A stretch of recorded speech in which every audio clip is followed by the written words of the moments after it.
Welcome to the Sportswagers.ca podcast with Brian Sherwood Steinberg and Matthew Finney.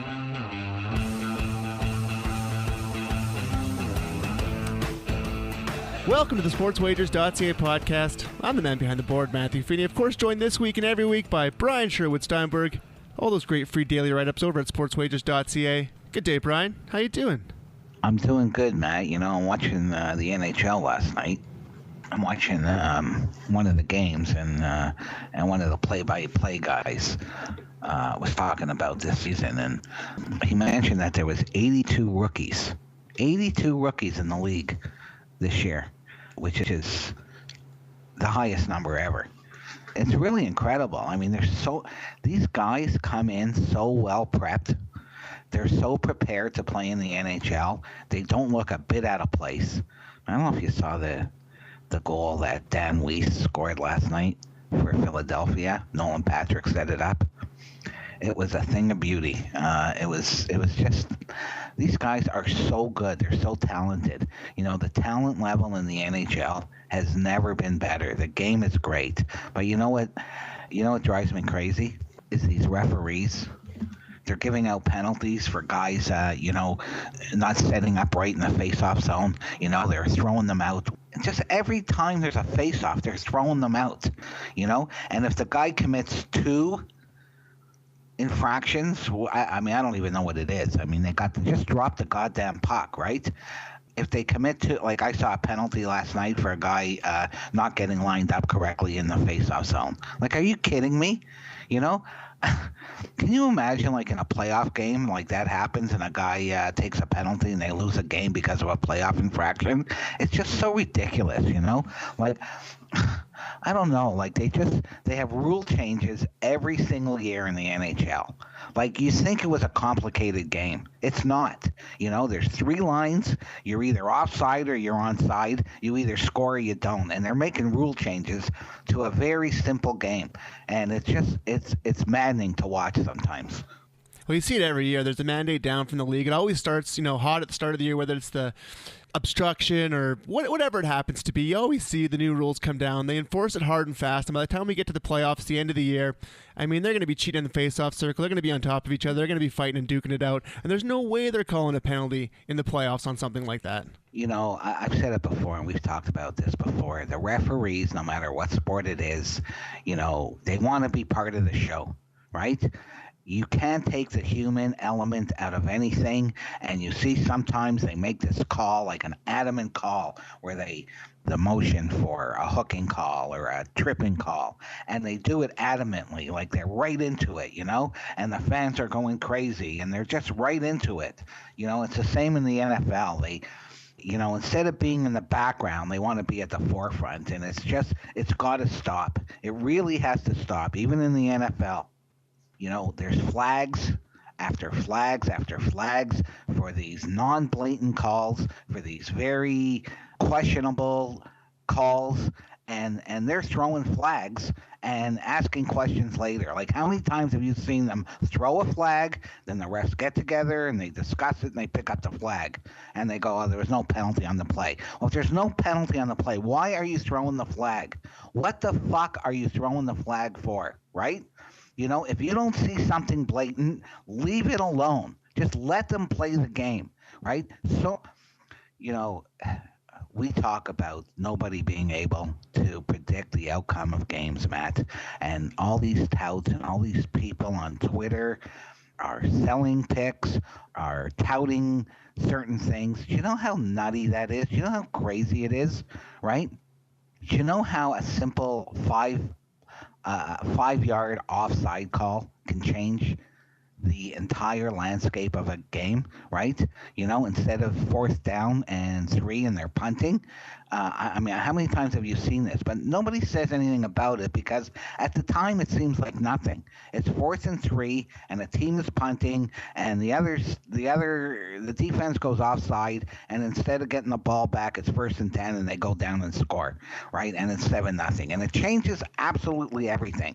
That could be the play that changes the game. Right? And it's not just that. It's a holding call. It's a penalty for. I mean, I've seen roughing the kicker, right? That turns a punt into a first down, and the team goes down and scores, right? I mean, you see so many bizarre. I shouldn't say bizarre. They happen all the time.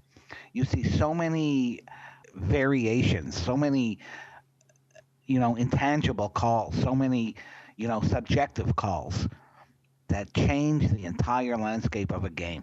And that's why nobody in the history of sports betting has been able to predict the outcome of football games, right?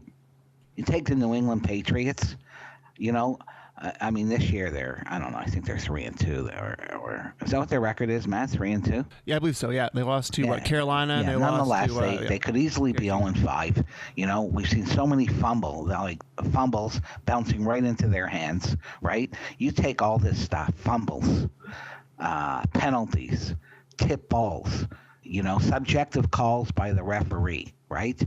A pass interference, an offensive pass interference, a holding call, just so many subjective calls that changes everything, right? You take all these crazy things that can happen in a football game, and that's why it's impossible. You got 13 and 14 and 16 and 18-point dogs winning outright, right? Between college football and the NFL last week, 2 13-point dogs went outright. Last Friday night in college football, Syracuse, 24-point dog, went outright. California, 17-point dog, went outright. You don't see in hockey, well, there's no such thing in hockey, but when you have like international games, you got a team that's a 5.5 goal favorite. They don't lose outright. You see, college basketball, a team is, a 30-point favorite. They don't lose outright, right? It only happens in football because there's so many in-game variances that can occur that it's impossible, right? And it's why we stress playing value. No one else is going to tell you this stuff, right? No one. They're gonna break down the X's and O's, and they're going to try and tell you why a team is going to win. Almost every single game. Not to win outright, but almost every single game. Whether they cover the spread or not, is due to nothing but pure luck. We could go down the end. I'm not going to say 100% of the games, but I'm pretty confident in saying 85 to 90% of the games are decided by those in-game variances in football. You can go down the slate of NFL games or college games and break it down game by game, every single game, and pinpoint one or two plays that change the landscape of the entire game, right? I mean, Tennessee on Monday night, they scored a touchdown at the very end to break a lot of hearts. And, people on Twitter are screaming. And it happened with Kansas City and Washington a couple weeks earlier, on the last play of the game or right near the end, where a team covered. And, people ripped up their tickets and other people were jubilant and cashing their tickets. But you know what? Stuff like that happens every single game in football. These two plays that I'm referring to in the Tennessee and the Kansas City game, they just happen to be right at the end of the game, so it stings a little bit more. It doesn't matter. Like those plays can happen in the first quarter that changes everything, or the second quarter. These two instances just happen to be at the end of the game. So again, it stings. It hurts a little bit more, and when you win, it feels like you pulled a rabbit out of your hat. But those plays happen in the first quarter, and the second quarter, and the third quarter, right? A missed field goal. Like that. This is what these touts are selling.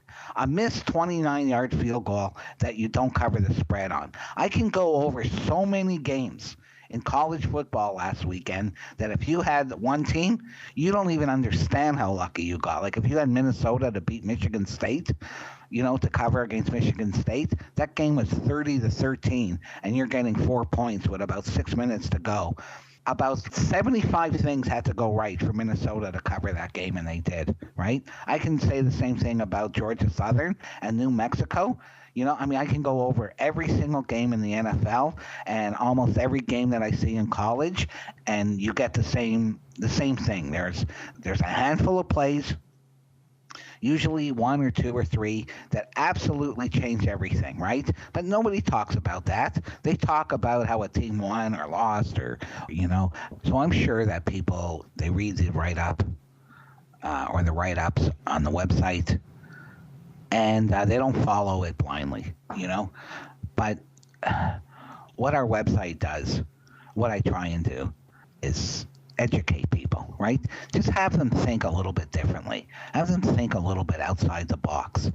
Forget about the X's and O's and the breakdowns and all that bullshit, right? It means absolutely nothing. At the end of the day, you have to look for value. You have to look for inflated points, deflated points, a bigger price than you should be getting in hockey, for instance. Just those different ways of betting, right? Just looking for that value. You have to, find good situations. You have to, try and see or figure out, which team is up and which team is down. And you have to look at the emotional aspect of every game. Just situational plays that we try and pinpoint every single day. And, if you look at our approach, we have a different. You don't see us talking about injuries or breaking down the X's and O's. We throw in, offenses and defenses. That's part of the game, and it has to be discussed somewhat. Like, this week you got Green Bay playing, and we don't talk about injuries. But, you have to at least consider what the state of mind is of the Green Bay Packers without Aaron Rodgers, So, those are things we will discuss. But at the end of the day, you have to kind of think outside the box, and look for situations, situational plays, state of mind, what the feel is. Like I read the beat reporters' reports, like these local beat reporters that cover the team, that travel with the team, that are with the team the entire season. And I read their updates every single day just to try and get a feel of the mood in the locker room, to see what's up, to see how they're feeling, to see if I can get an edge that way, right? And I spend the time, and I'm always trying to think outside the box and look for that true value, right? The over and under reactions. And I know this is a little bit redundant. We talk about this every single week, Matt, but I have to stress it, right? You can't predict the outcome of games. You can't play results. You have to play the ingredients and not the results. You look at Florida, Philadelphia last night, the NHL hockey game, the final score was 5-1 Philadelphia. And if you wake up in the morning and you look at that score and you go, oh, Florida got blown out, well, yeah, they lost on the scoreboard, they got blown out. But if you follow it closely and you look beyond the results, you look at the ingredients, Florida blew that team away, okay? They outchanced them. They outshot them. They were all over them the entire game. Philadelphia's goalie stood on his head. I don't have the shot count in front of me. It was 41-38. Yeah, it was huge. The scoring chances, I saw the high danger scoring chances for Philadelphia. There was 5 of them, and they had 5 goals. Okay, they didn't score on all those high danger scoring chances, but Luongo let in some easy goals. Philadelphia in the first period, if you watch that first period, you thought for sure Florida was going to win that game. It was 0-0 after the first period, and Florida was all over them, right? And people are going to react to the score, right? 5-1 Philadelphia. That's what they're going to react to. We play the ingredients. We know that Florida's a really good team. We know that they were better than Philadelphia last night just by looking at the box score in depth and watching the games, and looking at the analytics and going beyond the results. So again, I stress, don't look at the results. Don't put a lot of emphasis on the results. Most of these games, like I said, the result is luck-based, right? In hockey, in football, And then you're going to say, well, why do, some teams always win and some teams always lose? Well, you add the great equalizer in there, the point spread, and yeah, you get good teams are good teams. Well-coached teams win those close games, and bad coach teams lose those games, and you have a pedigree. Those things come into play too. Like you get a seasoned quarterback with experience and some players, and they win, and coaches, and they win those close games, but they don't always cover. And in hockey, hockey to me is the most luck-based sport in the world. I know Pittsburgh has won back-to-back championships, and they win every year. But they have great players, and yeah, to me they were like, if you go down the standings in the NHL, right, year after year, you have no consistency, no correlation between a great year and scoring goals, or a great year and great defense. The standings, fluctuate every single year, right? And it's all like you hear these guys talking about power plays and penalty killings, and this team is first in power plays, and they haven't scored a power play goal in 15. They're over 15, right? That's all luck. It's all like every team's power play is the same. Every single team, the object is to carry the puck in or shoot it in and work it back to the point and get a guy in front of the net and blast away, right? And for a stretch, it's going to go good, and for a stretch, it's going to go bad, right? It's going to get deflected. It's going to hit our leg. You're going to run into great goaltending. It's so luck-based, But at the end of the day, we always say this, Matt, you have to play value. You have to. You can't worry about that stuff, about one team's going to get great goaltending and one team's going to get poor goaltending. Look at Buffalo and Vegas last night. Buffalo was down 4-1 in that game. They were all over Vegas, but Buffalo's goaltending was brutal.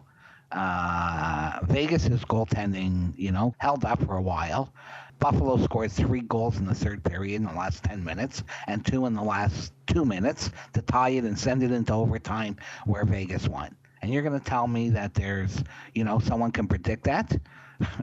Look at the San Diego Chargers. How many close games did they lose, over the last 2 years? How many times did they miss a field goal? How many times did they, allow a touchdown with a minute to go, right? Look at the Tampa Bay Buccaneers, They haven't had a field goal kicker hit a field goal, an important field goal in 2 years. Look at the San Francisco 49ers this year. They're what, 0-6? Have they won a game? No, and they've lost their last 5 by field goal or less, man, They could be 5-1, San Fran. That's why you can't play results, right? I know good teams win and bad teams lose and home teams beat away teams and, all that stuff. At the end of the day, honestly, it comes down to more luck than anything else, especially in the pros, right? College, there's mismatches all the time. In pros, it comes down to more luck than anything else. Last night we talked about the Tampa Bay Lightning. They've played, 7 games? Every single one of their games has been decided by 1 goal. One was a 2-goal game, but they hit an empty netter in the last 15 seconds. So essentially, this team is 5-2.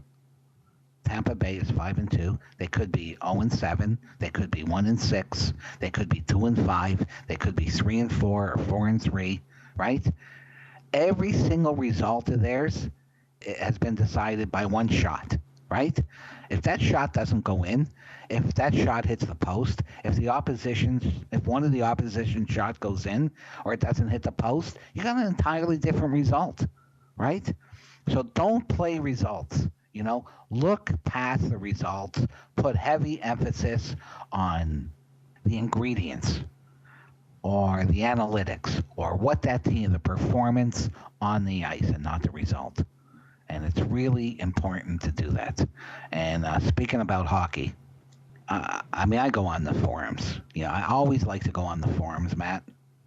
There's a couple of really good forums that have a large audience, that have sometimes 20,000 people a day, and you get people posting stuff all the time, picks, opinions. And I like to get a general feel of what people are thinking, especially in the NFL. I like to look at the picks, and I see guys in the NHL taking back 1.5 pucks and laying $1.80. I'm telling you right now, the worst bet in sports, the absolute worst bet in sports. And if you do this, get rid of it right now. If you're taking back 1.5 pucks and laying big juice in hockey, it is the absolute worst bet that you can make. The worst bet you can make. Why is it the worst bet you can make? Well, in order to win that bet, your team has to win, obviously. That's one way you can win it. But instead of laying $1.80, right, taking back 1.5, if you would have played it straight up, you would have got, I don't know, maybe 120, 130, whatever, right? That's a difference of over 2-1, okay? If the game is tied, you're going to win too, right? But if the game is tied, you have a chance to win at a plus price instead of laying $1.80. You have a chance to win. Over time, that is going to work in your benefit. Now, here's where it gets interesting. If your team is down by a goal, right, you still have a chance to win that game. If they tie it, if they lose by a goal. But here's the thing. The other side's going to pull the goalie if you're down a goal. Like people say, well, if I lose by a goal or if the game goes into overtime, I win. If you're down by a goal, you're going to be shitting in your pants laying $1.80, right? Because the other team's going to pull the net, and more often than not, the team that pulls the goalie gets scored upon. And that's why it's such a bad bet, because of that empty net. Now, if teams didn't pull the goalie, I would say it's not a bad bet at all. I would never do it myself, but at least it has a little bit of merit. When your team's down a goal, with a minute or two left, you're in pretty good shape. When your team's down a goal and you're laying one, and you're taking back 1.5 and laying $1.80, and your team's down a goal, you're in big trouble, my friend. Big trouble. Right? And you're going to lose way more money than you'll ever win laying taking back that 1.5 and laying big juice. You're going to get murdered to that bet over time. All right? It is the absolute worst bet that you can make in sports. The worst bet, okay? So if you do that, get rid of it. And I see these guys. I see touts. I see guys, recommending. Tout services, guys that post picks on they post a free pick or some free picks, and then they say, to get my premium package, and this is just a taste of it, and they're laying and they're recommending laying a puck, taking back 1.5 in hockey. Like, you know how ridiculous it is? We're playing the underdog, laying 1.5 and taking back 3.5 to 1, right? That's the better bet. Not taking 1.5 and laying $1.80. When your team has a 1-goal lead, you have a really good chance, a really, really good chance of covering 1.5 pucks. And in live betting, we mentioned this last week. In live betting, I did this last night too with the Maple Leafs and with there was another team I forget, but anyway, your team's up by a goal, or a team, doesn't matter what team. At the end of the game, with about 4 minutes to go, right? One team is winning by 1 goal, and if it's the dog, like the Maple Leafs were last night, the price is tremendous. Of live betting, of laying 1.5 pucks with 4 minutes to go, your team's up a goal, right? Laying 1.5 pucks and taking back $2.40. So that's what the Leafs were last night, right? With, they had a 1-0 lead, 4 minutes to go, and they're minus 1.5 plus 240. And that Washington's going to pull a goalie, right? And I made that bet. Minus 1.5 plus 240, and the Leafs added an empty netter, 2-0. And I cashed the bet. It's really good to watch that, okay? And do it every time. Listen, you either do it every time or you don't do it, right?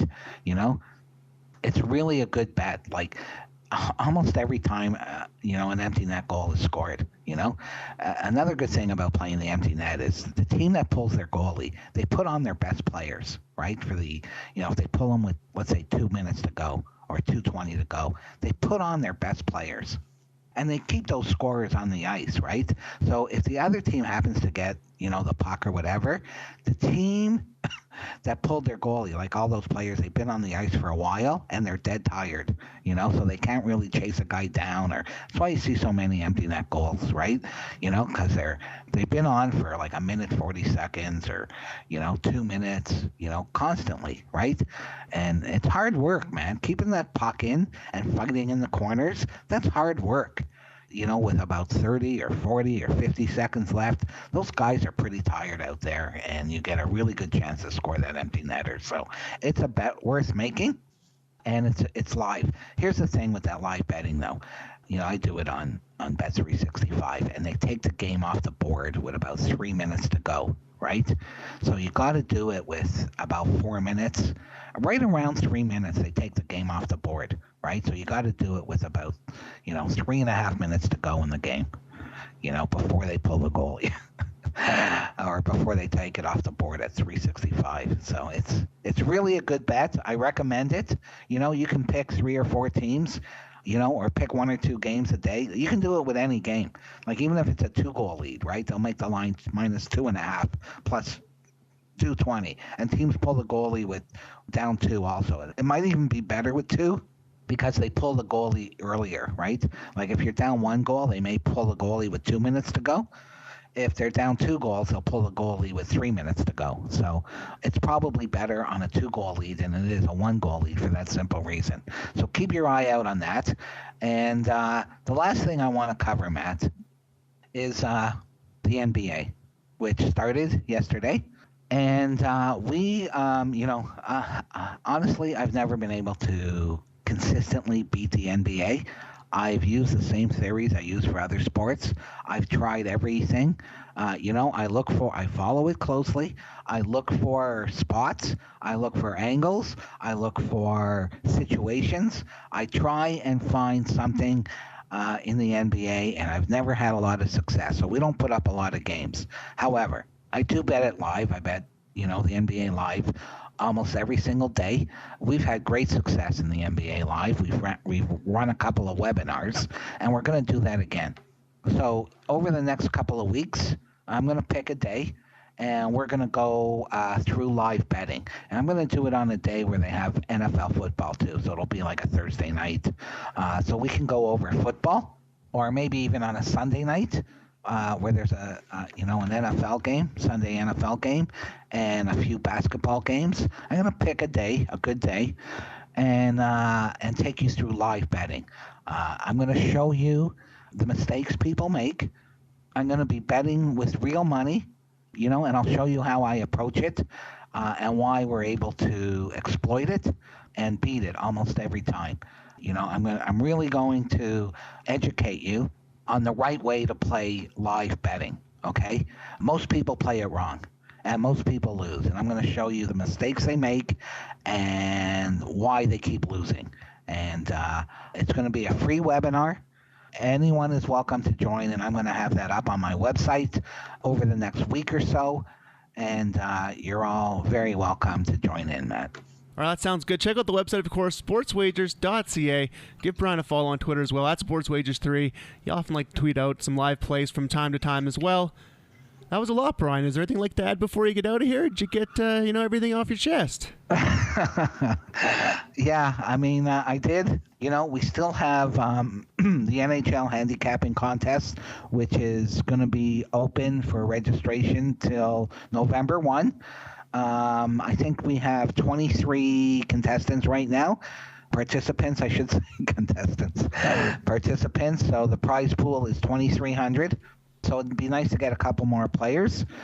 And also, last week we talked about SmoothStreams TV, which is also on our website in our blog area. You can find information on how to get in touch with myself or Richard to get SmoothStreams. It is a great service.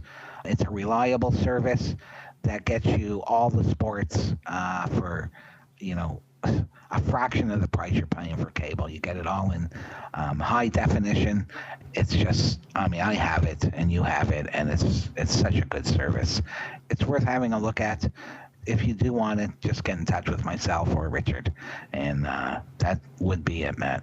Especially those live bets. You got college hoops coming up, the NBA as well. All those games. I mean, you got to have your eyes on the games if you're going to bet live. We talk about all the time those momentum swings. When it shifts, and you just got to go with your gut, go with what your eyes see, and you jump in. There's lots of opportunity, to make money in these live games. So yeah, it's a great deal. So give that a shout out. Check it out on the website Sportswagers.ca. That's about it, Brian. Let's wrap it up. For Brian Sherwood Steinberg, I'm Matthew Finney. Take care, everybody. Thanks for listening to the Sportswagers.ca podcast. Please rate, review, and subscribe. For free daily picks, visit Sportswagers.ca.